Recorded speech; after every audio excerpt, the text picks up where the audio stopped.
ਯਰਮੀਆ ਦੇ ਵਿਰਲਾਪ ਦੀ ਕਿਤਾਬ।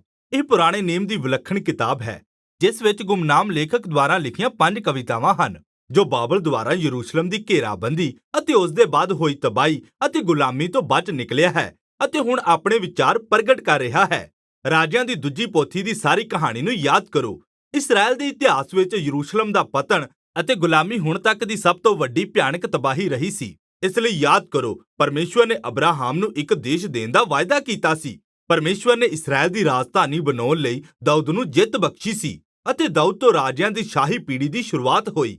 ਹੈਕਲ ਵਿੱਚ ਪਰਮੇਸ਼ਵਰ ਦੀ ਹਜ਼ੂਰੀ ਸੀ ਅਤੇ ਉੱਥੇ ਹਜ਼ਾਰਾਂ ਨੇ ਇਸਰਾਇਲ ਦੇ ਲਈ ਆਰਾਧਨਾ ਸੰਬੰਧੀ ਵਿਧੀਆਂ ਨੂੰ ਕਾਇਮ ਰੱਖਿਆ ਸੀ ਅਤੇ ਇਸ ਲਈ ਸਾਰੇ ਇਤਿਹਾਸ ਦੇ 500 ਸਾਲਾਂ ਬਾਅਦ 587 ਈਸਾ ਪੂਰਵ ਦੀਆਂ ਗਰਮੀਆਂ ਵਿੱਚ ਸ਼ਹਿਰ ਬਾਬਲ ਨੇ ਕਬਜ਼ਾ ਕਰ ਲਿਆ। ਸਭ ਕੁਝ ਤਬਾਹ ਹੋ ਗਿਆ ਅਤੇ ਮਿਟ ਗਿਆ ਅਤੇ ਯਰਮੀਆ ਦੇ ਵਿਰਲਾਪ ਦੀ ਕਿਤਾਬ ਇਸ ਤਬਾਹੀ ਤੋਂ ਬਾਅਦ ਇਸਰਾਇਲ ਦੇ ਦਰਦ ਅਤੇ ਗੜਬੜੀ ਦਾ ਯਾਦਗਾਰੀ ਪੱਤਰ ਹੈ। ਹੁਣ ਇੱਥੇ ਮਿਲਣ ਵਾਲੀਆਂ ਵਿਰਲਾਪ ਦੀਆਂ ਕਵਿਤਾਵਾਂ ਬਾਈਬਲ ਵਿੱਚ ਨਵੀਆਂ ਨਹੀਂ ਹਨ। ਜ਼ਬੂਰਾਂ ਵਿੱਚ ਇਸ ਤਰ੍ਹਾਂ ਦੀਆਂ ਕਈ ਕਵਿਤਾਵਾਂ ਹਨ ਅਤੇ ਬਾਈਬਲ ਵਿੱਚ ਵਿਰਲਾਪ ਦੀਆਂ ਇਹ ਕਵਿਤਾਵਾਂ ਬਹੁਤ ਕੁਝ ਕਰਦੀਆਂ ਹਨ। ਉਹ ਵਿਰੋਧ ਦਾ ਇੱਕ ਰੂਪ ਹਨ। ਉਹ ਪਰਮੇਸ਼ਵਰ ਸਮੇਤ ਸਭ ਦਾ ਧਿਆਨ ਇਸ ਸੰਸਾਰ ਵਿੱਚ ਹੋ ਰਹੀਆਂ ਭਿਆਨਕ ਘਟਨਾਵਾਂ ਦੀ ਵੱਲ ਖਿੱਚਣ ਦਾ ਤਰੀਕਾ ਹੈ, ਜਿਨ੍ਹਾਂ ਨੂੰ ਬਰਦਾਸ਼ਤ ਨਹੀਂ ਕਰਨਾ ਚਾਹੀਦਾ। ਇਹ ਭਾਵਨਾਵਾਂ ਨੂੰ ਉਭਾਰਨ ਦਾ ਇੱਕ ਤਰੀਕਾ ਹੈ।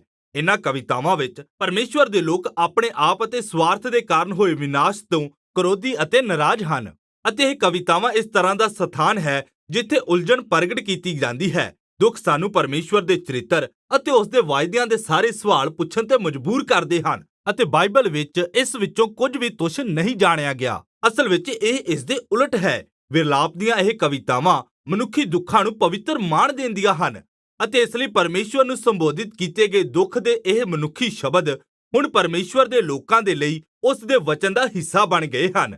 ਇਹਨਾਂ 5 ਕਵਿਤਾਵਾਂ ਦੀ ਰਚਨਾ ਜਾਣਬੁੱਝ ਕੇ ਕੀਤੀ ਗਈ ਹੈ, ਜੋ ਕਿਤਾਬ ਦੇ ਸੰਦੇਸ਼ ਦਾ ਹਿੱਸਾ ਹੈ। ਅਧਿਆਇ 1 ਤੋਂ 4 ਨੂੰ ਸ਼ਬਦ ਲੜੀ ਕਿਹਾ ਜਾਂਦਾ ਹੈ, ਜਿਸ ਦਾ ਅਰਥ ਹੈ ਵਰਨਮਾਲਾ ਕਵਿਤਾਵਾਂ। ਹਰੇਕ ਕਵਿਤਾ ਇਬਰਾਨੀ ਵਰਨਮਾਲਾ ਦੇ ਇੱਕ ਨਵੇਂ ਅੱਖਰ ਤੋਂ ਸ਼ੁਰੂ ਹੁੰਦੀ ਹੈ, ਜਿਸ ਵਿੱਚ 22 ਅੱਖਰ ਹਨ। ਹੁਣ ਇਹ ਕ੍ਰਮਵਾਰ ਅਤੇ ਪੰਕਤੀ ਰੂਪ ਰਚਨਾ ਹੈ। ਇਹ ਉਸ ਦੁੱਖ ਦੀ ਬੇਤਰਤੀਬੀ ਅਤੇ ਉਲਝਣ ਵਾਲੇ ਦੇ ਬਿਲਕੁਲ ਉਲਟ ਹੈ, ਜਿਨ੍ਹਾਂ ਨੂੰ ਕਵਿਤਾਵਾਂ ਵਿੱਚ ਖੋਜਿਆ ਗਿਆ ਹੈ ਅਤੇ ਇਸ ਤਰ੍ਹਾਂ ਲੱਗਦਾ ਹੈ ਜਿਵੇਂ ਇਸਰਾਇਲ ਦੇ ਦੁੱਖਾਂ ਨੂੰ ਸ਼ੁਰੂ ਤੋਂ ਲੈ ਕੇ ਅੰਤ ਤੱਕ ਖੋਜਿਆ ਗਿਆ ਹੈ ਅਤੇ ਕੁਝ ਅਜਿਹਾ ਦੱਸਣ ਦੀ ਕੋਸ਼ਿਸ਼ ਕੀਤੀ ਗਈ ਹੈ ਜਿਸ ਨੂੰ ਦਰਸਾਇਆ ਨਹੀਂ ਜਾ ਸਕਦਾ।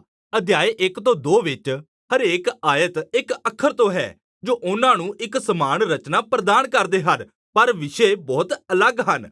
ਅਧਿਆਇ 1 ਨਾਰੀ ਵਾਂਗ ਵਰਣਿਤ ਸਿਯੋਨ ਦੇ ਦੁੱਖ ਅਤੇ ਸ਼ਰਮ ਉੱਤੇ ਧਿਆਨ ਕੇਂਦਰਿਤ ਕਰਦਾ ਹੈ। ਕਵੀ ਯਰੂਸ਼ਲਮ ਸ਼ਹਿਰ ਨੂੰ ਇੱਕ ਵਿਧਵਾ ਦੇ ਸਮਾਨ ਪ੍ਰਗਟ ਕਰਦਾ ਹੈ, ਜਿਸ ਨੂੰ ਸਿਯੋਨ ਦੀ ਧੀ ਵੀ ਕਿਹਾ ਜਾਂਦਾ ਹੈ ਅਤੇ ਉਹ ਇਕੱਲੀ ਰਹਿੰਦੀ ਹੈ। ਉਹ ਆਪਣੇ ਪਿਆਰਿਆਂ ਦੇ ਕਾਰਨ ਦੁਖੀ ਹੈ, ਪੂਰੀ ਤਰ੍ਹਾਂ ਨਾਲ ਨਿਰਾਸ਼ ਹੈ ਅਤੇ ਉਸ ਨੂੰ ਕੋਈ ਦਿਲਾਸਾ ਦੇਣ ਨਹੀਂ ਆਉਂਦਾ। ਇਹ ਬਹੁਤ ਹੀ ਸ਼ਕਤੀਸ਼ਾਲੀ ਅਲੰਕਾਰ ਹੈ। ਫਿਰ ਸਿਯੋਨ ਪਰਮੇਸ਼ਵਰ ਨੂੰ ਪੁਕਾਰਦੀ ਹੈ ਕਿ ਉਹ ਉਸ ਦੇ ਹਾਲਾਤਾਂ ਉੱਤੇ ਧਿਆਨ ਦੇਵੇ ਅਤੇ ਇਸ ਤਸਵੀਰ ਦੇ ਦੁਆਰਾ ਕਵੀ ਦਿਖਾਉਂਦਾ ਹੈ ਕਿ ਇਸਰਾਇਲ ਦੀ ਤਬਾਹੀ ਨੇ ਇਸਰਾਇਲੀ ਮਨਾਂ ਨੂੰ ਗਹਿਰਾ ਸਦਮਾ ਪਹੁੰਚਾਇਆ ਹੈ। ਇਸ ਨੂੰ ਕੇਵਲ ਅੰਤਿਮ ਸੰਸਕਾਰ ਅਤੇ ਕਿਸੇ ਆਪਣੇ ਪਿਆਰੇ ਦੀ ਮੌਤ ਦੇ ਰੂਪ ਵਿੱਚ ਪ੍ਰਗਟ ਕੀਤਾ ਜਾ ਸਕਦਾ ਹੈ। ਅਧਿਆਇ 2 ਯਰੂਸ਼ਲਮ ਦੇ ਪਤਨ ਉੱਤੇ ਕੇਂਦਰਿਤ ਹੈ ਅਤੇ ਦੱਸਦਾ ਹੈ ਕਿ ਇਹ ਪਤਨ ਇਸਰਾਇਲ ਦੇ ਪਾਪ ਦਾ ਸਿੱਟਾ ਸੀ ਅਤੇ ਇਹ ਸਭ ਪਰਮੇਸ਼ਵਰ ਦੇ ਕ੍ਰੋਧ ਦੇ ਕਾਰਨ ਹੋਇਆ ਸੀ, ਜੋ ਇਸ ਕਵਿਤਾ ਦਾ ਮੁੱਖ ਸ਼ਬਦ ਵੀ ਹੈ। ਹੁਣ ਇਹ ਯਾਦ ਰੱਖਣਾ ਮਹੱਤਵਪੂਰਨ ਹੈ ਕਿ ਬਾਈਬਲ ਵਿੱਚ ਪਰਮੇਸ਼ਵਰ ਦਾ ਕ੍ਰੋਧ ਅਚਾਨਕ ਹੋ ਜਾਣ ਵਾਲਾ ਅਸਹਿਜ ਗੁੱਸਾ ਨਹੀਂ ਹੈ। ਬਾਈਬਲ ਦੇ ਕਵੀ ਅਤੇ ਨਬੀ ਇਸ ਸ਼ਬਦ ਦੀ ਵਰਤੋਂ ਪਰਮੇਸ਼ਵਰ ਦੇ ਨਿਆਂ ਲਈ ਕਰਦੇ ਹਨ। ਇਸਰਾਇਲ ਨੇ ਪਰਮੇਸ਼ਵਰ ਦੇ ਨਾਲ ਇੱਕ ਨਿਯਮ ਬੰਨ੍ਹਿਆ ਹੋਇਆ ਸੀ ਅਤੇ ਸਦੀਆਂ ਤੋਂ ਹੋਰਨਾਂ ਦੇਵਤਿਆਂ ਦੀ ਪੂਜਾ ਕਰਦੇ ਅਤੇ ਅਨਿਆਂ ਦੇ ਪਾਪ ਕਰਕੇ ਗਰੀਬਾਂ ਨੂੰ ਦਬਾ ਕੇ ਇਸ ਦਾ ਉਲੰਘਣ ਕਰਦੇ ਰਹੇ ਹਨ। ਅਤੇ ਹਾਂ, ਪਰਮੇਸ਼ਵਰ ਕ੍ਰੋਧ ਵਿੱਚ ਧੀਰਜੀ ਹੈ, ਪਰ ਉਹ ਆਖਿਰਕਾਰ ਮਨੁੱਖੀ ਬੁਰਾਈ ਤੇ ਕ੍ਰੋਧੀ ਹੋ ਜਾਂਦਾ ਹੈ ਅਤੇ ਉਹ ਦੰਡ ਦੇ ਰੂਪ ਵਿੱਚ ਆਪਣਾ ਧਰਮੀ ਕ੍ਰੋਧ ਲਿਆਉਂਦਾ ਹੈ। ਯਰੂਸ਼ਲਮ ਦੇ ਮਾਮਲੇ ਵਿੱਚ ਇਸ ਨੂੰ ਬਾਬਲ ਨੂੰ ਆ ਕੇ ਯਰੂਸ਼ਲਮ ਨੂੰ ਜਿੱਤਣ ਦੀ ਆਗਿਆ ਸ਼ਾਮਿਲ ਸੀ ਅਤੇ ਇਹ ਕਵਿਤਾ ਇਸ ਗੱਲ ਨੂੰ ਮੰਨਦੀ ਹੈ ਕਿ ਪਰਮੇਸ਼ਵਰ ਦਾ ਕ੍ਰੋਧ ਜਾਇਜ਼ ਸੀ, ਪਰ ਇਹ ਕਵੀ ਨੂੰ ਵਿਰਲਾਪ ਕਰਨ ਤੋਂ ਅਤੇ ਪਰਮੇਸ਼ਵਰ ਨੂੰ ਇਹ ਕਹਿਣ ਤੋਂ ਨਹੀਂ ਰੋਕਦਾ ਕਿ ਉਹ ਇੱਕ ਵਾਰ ਦਇਆ ਵਿਖਾਵੇ। ਅਧਿਆਇ 3 ਹਰੇਕ 3 ਅੱਖਰਾਂ ਦੇ ਨਾਲ ਉਸ ਦੀ ਰੂਪ ਰਚਨਾ ਕਰਦਾ ਹੈ, ਇਸ ਲਈ ਕਿਤਾਬ ਦੀ ਸਭ ਤੋਂ ਲੰਬੀ ਕਵਿਤਾ ਹੈ ਅਤੇ ਇਸ ਵਿੱਚ ਇੱਕ ਇਕੱਲੇ ਆਦਮੀ ਦੀ ਆਵਾਜ਼ ਹੈ ਜੋ ਸਭ ਲੋਕਾਂ ਦੇ ਨੁਮਾਇੰਦੇ ਦੇ ਰੂਪ ਵਿੱਚ ਆਪਣੀ ਪੀੜ ਅਤੇ ਦੁੱਖ ਨਾਲ ਗੱਲ ਕਰ ਰਿਹਾ ਹੈ। ਅਤੇ ਦਿਲਚਸਪ ਗੱਲ ਇਹ ਹੈ ਕਿ ਇਹ ਅਧਿਆਇ ਪੁਰਾਣੇ ਨੇਮ ਦੇ ਹੋਰ ਹਿੱਸਿਆਂ ਵਿੱਚੋਂ ਲਈ ਗਈ ਭਾਸ਼ਾ ਸ਼ੈਲੀ ਨਾਲ ਭਰਿਆ ਹੈ। ਅਯੂਬ ਦੇ ਵਿਰਲਾਪ ਤੋਂ ਜ਼ਬੂਰਾਂ ਦੇ ਕੁਝ ਹੋਰ ਮਹੱਤਵਪੂਰਨ ਵਿਰਲਾਪ ਗੀਤਾਂ ਤੋਂ ਅਤੇ ਯਸ਼ਾਇਆ ਦੇ ਦੁੱਖ ਭੋਗਣ ਵਾਲੇ ਸੇਵਕ ਦੀਆਂ ਕਵਿਤਾਵਾਂ ਤੋਂ ਵੀ।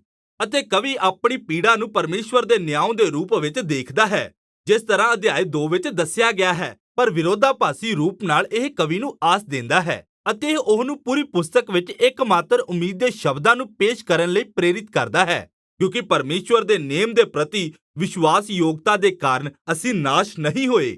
ਉਸ ਦਾ ਰਹਿਮ ਅਟੁੱਟ ਜੋ ਹੈ, ਉਹ ਹਰ ਸਵੇਰ ਨੂੰ ਤਾਜ਼ਾ ਹਨ। ਤੇਰੀ ਵਫ਼ਾਦਾਰੀ ਵੱਡੀ ਹੈ। ਮੇਰੀ ਜਾਨ ਕਹਿੰਦੀ ਹੈ, ਯਹੋਵਾ ਮੇਰਾ ਹਿੱਸਾ ਹੈ, ਇਸ ਲਈ ਮੈਨੂੰ ਉਸ ਦੇ ਉੱਤੇ ਆਸਾ ਹੈ। ਕਵੀ ਤਰਕ ਦਿੰਦਾ ਹੈ ਕਿ ਜੇਕਰ ਪਰਮੇਸ਼ਵਰ ਮਨੁੱਖੀ ਬੁਰਾਈ ਤੇ ਆਪਣਾ ਨਿਆਂ ਲਿਆਉਣ ਲਈ ਅਟੱਲ ਹੈ, ਤਾਂ ਆਪਣੇ ਨੇਮ ਦੇ ਵਾਅਦੇ ਵਿੱਚ ਵੀ ਅਟੱਲ ਹੋਵੇਗਾ, ਜਿਸ ਤੋਂ ਬੁਰਾਈ ਨੂੰ ਜਿੱਤ ਪਾਉਣ ਦਾ ਮੌਕਾ ਨਾ ਮਿਲੇ। ਅਤੇ ਇਸ ਲਈ ਇਸ ਕਾਵਿ ਅਨੁਸਾਰ ਪਰਮੇਸ਼ਵਰ ਦਾ ਦੰਡ ਭਵਿੱਖ ਦੀ ਆਸ ਦਾ ਆਧਾਰ ਹੈ। ਅਧਿਆਇ 4 ਵਾਪਿਸ ਅਧਿਆਇ 1 ਅਤੇ 2 ਦੀ ਤਰ੍ਹਾਂ ਵਰਣਮਾਲਾ ਢਾਂਚੇ ਦੀ ਵੱਲ ਜਾਂਦਾ ਹੈ ਅਤੇ ਉਸ ਵਿੱਚ ਯਰੂਸ਼ਲਮ ਵਿੱਚ 2 ਸਾਲ ਦੀ ਘੇਰਾਬੰਦੀ ਸਪਸ਼ਟ ਅਤੇ ਪਰੇਸ਼ਾਨ ਕਰਨ ਵਾਲਾ ਚਿਤਰਨ ਹੈ। ਅਤੇ ਇਸ ਵਿੱਚ ਤੁਲਨਾ ਕੀਤੀ ਗਈ ਹੈ ਕਿ ਅਤੀਤ ਵਿੱਚ ਯਰੂਸ਼ਲਮ ਵਿੱਚ ਸਭ ਕੁਝ ਕਿਸ ਤਰ੍ਹਾਂ ਸੀ ਅਤੇ ਘੇਰਾਬੰਦੀ ਦੇ ਸਮੇਂ ਹੁਣ ਉਹ ਕਿੰਨਾ ਖਤਰਨਾਕ ਹੋ ਗਿਆ ਹੈ। ਬੱਚੇ ਪਹਿਲਾਂ ਸੜਕ ਤੇ ਹੱਸਦੇ ਅਤੇ ਖੇਡਦੇ ਸਨ, ਪਰ ਹੁਣ ਖਾਣ ਲਈ ਭੀਖ ਮੰਗਦੇ ਹਨ। ਅਮੀਰ ਲੋਕ ਸ਼ਾਹੀ ਭੋਜਨ ਖਾਂਦੇ ਸਨ, ਪਰ ਹੁਣ ਗੰਦਗੀ ਵਿੱਚ ਜੋ ਕੁਝ ਵੀ ਮਿਲ ਜਾਏ ਉਹ ਖਾਂਦੇ ਹਨ। ਅਤੇ ਸ਼ਾਹੀ ਆਗੂ ਜੋ ਸ਼ਾਨ ਨਾਲ ਰਹਿੰਦੇ ਸਨ, ਉਹ ਹੁਣ ਭੁੱਖੇ ਅਤੇ ਗੰਦੇ ਹਨ ਅਤੇ ਪਛਾਣੇ ਨਹੀਂ ਜਾ ਸਕਦੇ।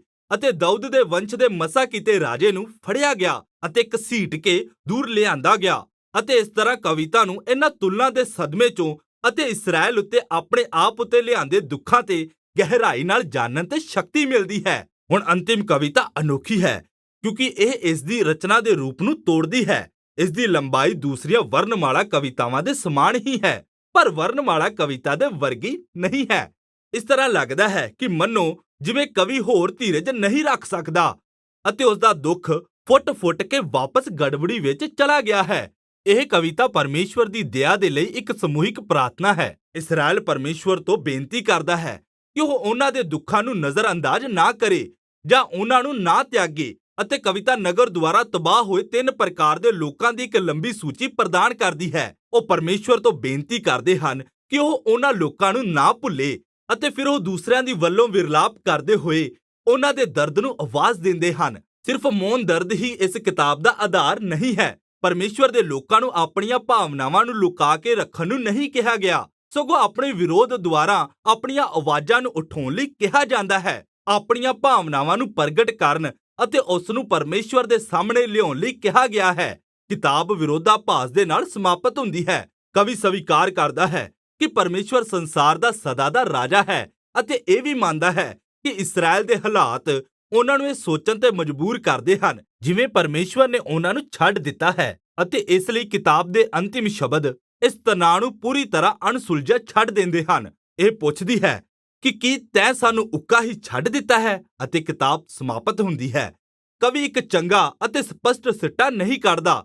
ਇਹ ਸਾਡੇ ਦਰਦਾਂ ਅਤੇ ਪੀੜਾਂ ਦੀ ਤਰ੍ਹਾਂ ਹੈ। ਬਾਈਬਲ ਦੀ ਕਹਾਣੀ ਇੱਥੇ ਸਮਾਪਤ ਨਹੀਂ ਹੁੰਦੀ, ਪਰ ਇਹ ਬਹੁਤ ਮਹੱਤਵਪੂਰਨ ਕਿਤਾਬ ਸਾਨੂੰ ਦਰਸਾਉਂਦੀ ਹੈ ਕਿ ਕਿਸ ਤਰ੍ਹਾਂ ਸੰਸਾਰ ਵਿੱਚ ਪਰਮੇਸ਼ਵਰ ਦੇ ਲੋਕਾਂ ਦੀ ਵਿਸ਼ਵਾਸ ਯਾਤਰਾ ਵਿੱਚ ਵਿਰਲਾਪ, ਪ੍ਰਾਰਥਨਾ ਅਤੇ ਦੁੱਖ ਮਹੱਤਵਪੂਰਨ ਭਾਗ ਹੈ।